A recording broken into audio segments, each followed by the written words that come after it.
Question number 6, the Honourable Annette King. Thank you, Mr Speaker. My question to the Minister of Health.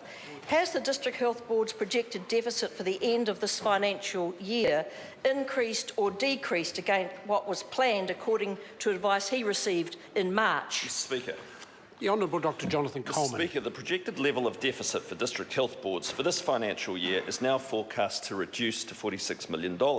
That's $3 million more than the last forecast. However, don't forget that in 2008, the deficits were $155 million. Last year, they were $66 million, and this year they will be smaller again. Only National can deliver more services while reducing DHB deficits. Supplementary question, Mr Speaker. Order. Order. I haven't called the member yet. Just waiting for some silence so the question can be heard. The Honourable Annette King, supplementary question. Thank you, Mr Speaker. My pleasure. What is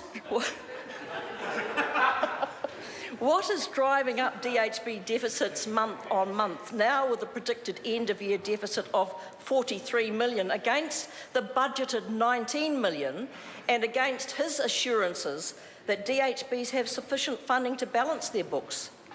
The Honourable Dr Jonathan Coleman. Mr Speaker, a lot of it's to do with personnel costs, but the wider picture is inherited deficits of $156 million, coming down by $20 million compared to last year, and will be lower again next year.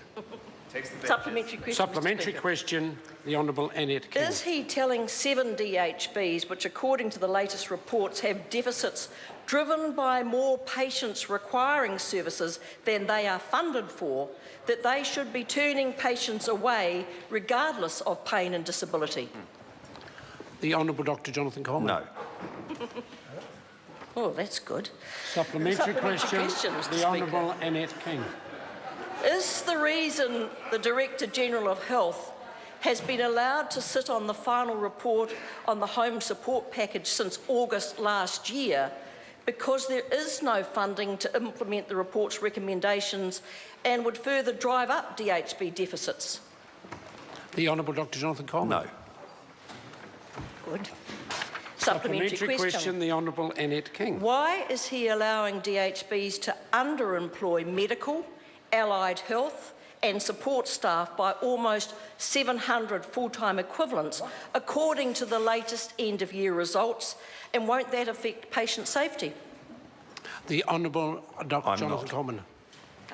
Point of order, Mr Speaker. Point of order, the Honourable Annette King. Point of order, I seek leave to table a report I received under an OIA on the 1st of March, dated the 31st of January, called District Health Board Sector Financial Performance for the year ended 31st of January 2016. I'll put the leave sought to table that particular document sourced under the OIA. Is there any objection?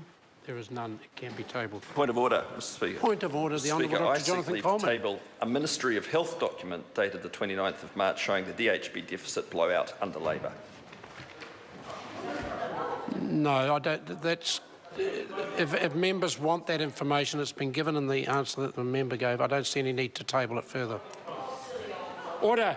Question number 7, Alfred Nardo. Thank you, Mr.